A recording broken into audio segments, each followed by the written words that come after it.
Hello, this is Scott again, and this is the story of my fifth guitar.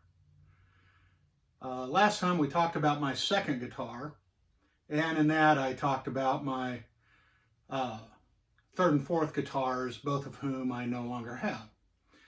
But this is the story of my PRS.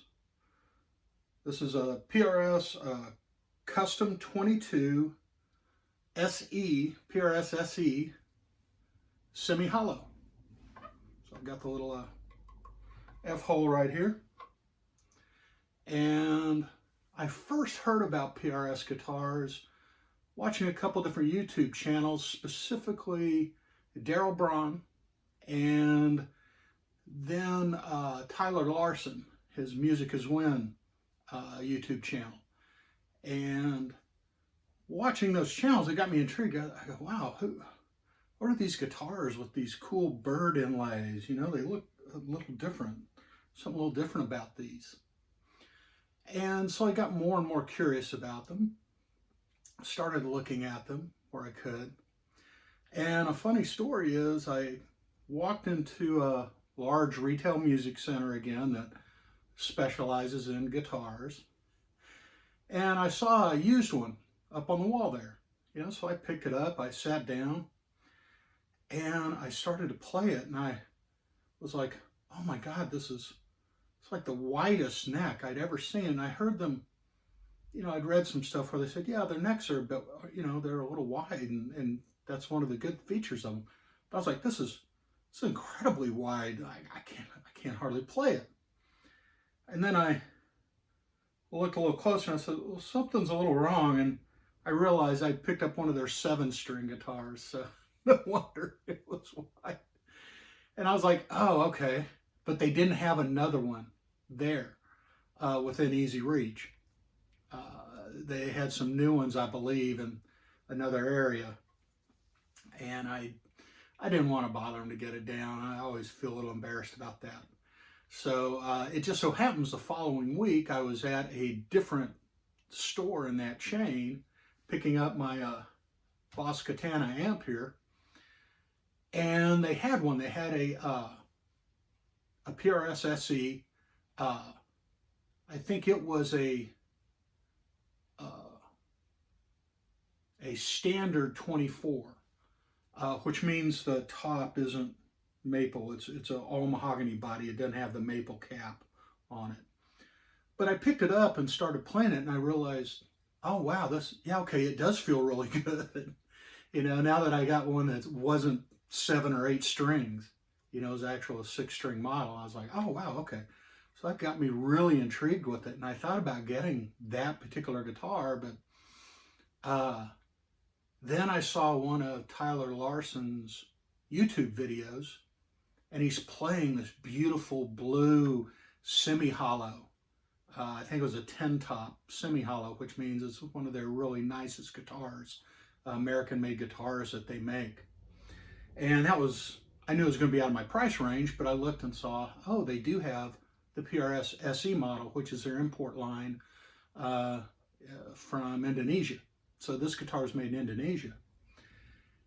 And the more I thought about it, the more I was really intrigued, and I finally decided at the beginning of this year, in January of 2020, you know, I'm going to go ahead and pull the trigger on that. If I don't like it, I can ship it back, you know. And I was using Sweetwater for the purchase, and you have a number of days for a brand new guitar. You can return it if you need to. And when I first opened it, it came in a really nice gig bag, and I first opened it and picked it up, tuned it up, and started playing it, and it was one of those moments, you just know. I immediately fell in love with this guitar. It's fantastic. The playability is incredible. The fit and finish is unbelievable on this. It's as nice as any of the other guitars I own. It is just superb craftsmanship in building this thing. So let me go over some of the specs for you before we get into it. But I do love this guitar. So this is One of my absolute favorites. Again, it's mahogany body. I'm sure it's not a single piece of mahogany. It's probably several pieces of mahogany to cut down costs, but they paint it kind of a black on the back of it. So it's not a wood grain, it's all black here. And then this part right here is the maple cap they have for it. It's not just binding. This is actually part of that maple cap, I think you see. And then this beautiful flame maple top, very part of it. It is a veneer, but it's a beautiful veneer, very well done. If you look inside the F-hole is really done. There's no sharp edges in there. Everything's finished off nicely. The veneer is finished off on it as well. So it's really nicely done. It has one volume for both pickups, one tone control that does roll off. The tone works pretty well on it. The volume pot's really nice. You can really take the volume down on it for a much cleaner sound, and then if you want to get it much dirtier sound out of it, you just crank the volume up. You can really kind of set it on that edge, and it handles it very well. You got your 3-blade selector switch. You know, obviously you can have your bridge pickup alone, you can have both pickups, or you can have your neck pickup alone. The difference in the two pickups, these are 8515S pickups. It's what they put in a lot of their SE line. I think they're fantastic. I love them. The neck pickup really kind of darkens up. It gives you that nice dark feel. But then this bridge pickup is really bright and really cutting. And you can crank some high gain on it and really jam to it. It's amazing. I tend to play it mostly in the middle position with both of them. The other thing about this is, if you can see it, but the tone is a push-pull switch, so you can split these coils, whichever one you have engaged, or you can have two split coil pickups at the same time if you have it in the middle position. And it sounds pretty good. I've had other guitars with coil splits that they just sounded like a less powerful pickup, but it was almost the same sound. But this gives you a little bit more of a truer single coil sound. It's pretty good. I was pretty impressed with that. I don't use that much. My other guitars happen to be single coil, have single coil pickups in them. So I tend to grab the other guitar instead of use this one for those sounds. But this is the only guitar I have now with humbuckers in it, and it's the only one I need for right now. It's great. It will rock. It sounds great. You can do bluesy stuff on it. You can literally play anything you want to with this guitar, and it sounds really well. If I had to compare it to anything, the body is kind of like a Strat without some of the curves. It's, you know, it can do stuff a Les Paul or an ES335 can do, because it is the semi-hollow version of that. So this is kind of what I took. This lists for $836 new. I spent the additional $95 for the locking tuners, the PRS SE locking tuners. And just a quick note about locking tuners, I'm a fairly new guitarist.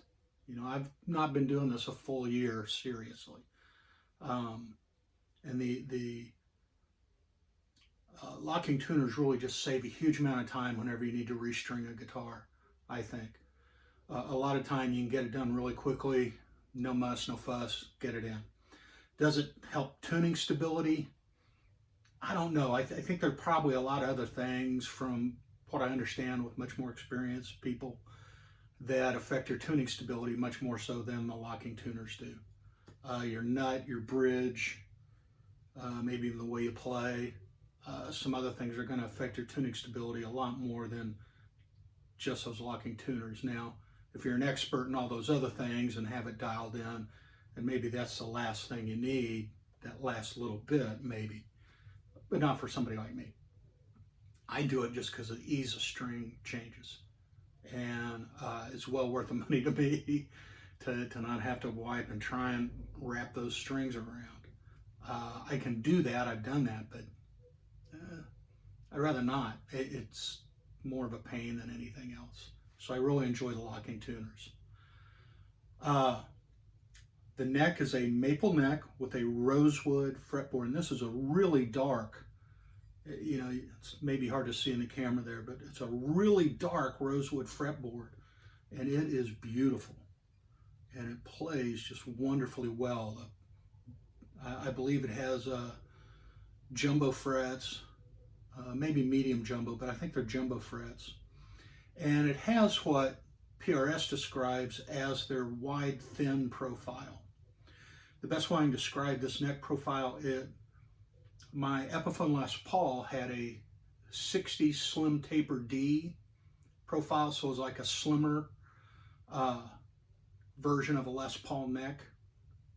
And this is real similar to that, maybe even just a skosh thinner, but it fills the hand really well if you need that. I have small hands.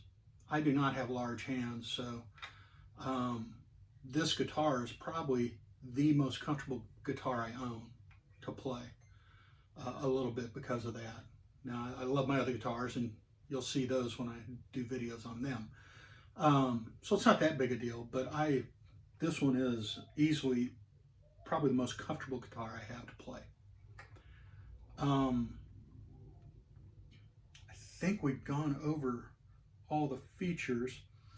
Another thing I do with all my electric guitars, I put Schaller strap locks on them. I've just seen too many videos of people, hey, look, you know, my guitar fell over, or, you know, something happened to it, or my strap slipped off of it, and you end up with a busted headstock. And those are expensive to repair, and I want to at least cut that down as much as I can. And, you know, it's just peace of mind for me. I always wear a strap, even when I'm sitting down like I am today. It just puts in a more comfortable playing position for me. You know, a lot of people play it with it on their laps. I prefer it like this. And this guitar's fairly light. I haven't weighed it specifically, but the whole thing has got to be under 7 pounds. It's probably 6 pounds, maybe not much more than 6 pounds. So it's a really nice, light, comfortable guitar. So I could see playing this for a long time, you know, long periods of time, and it's not going to break your back.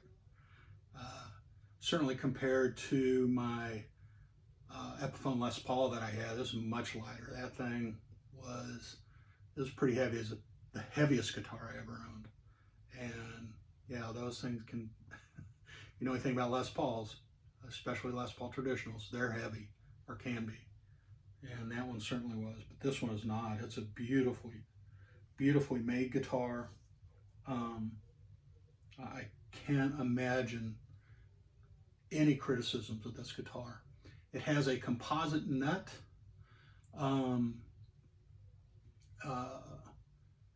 And so far it's been very good. It's cut very well. I was smart with this guitar. When I purchased it from Sweetwater, I had them set it up with I run 10 gauge strings on this, and it's just, again, almost effortless to play. And for somebody who's new and who's learning, that's a huge key for me. Just to give you an idea, I've got it, again, going through my Boss Katana Mark II, and this is kind of a overdriven sound here.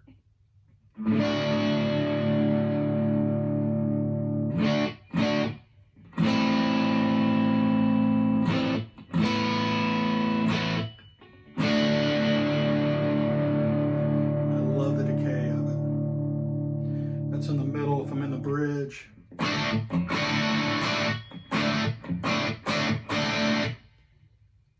you can get.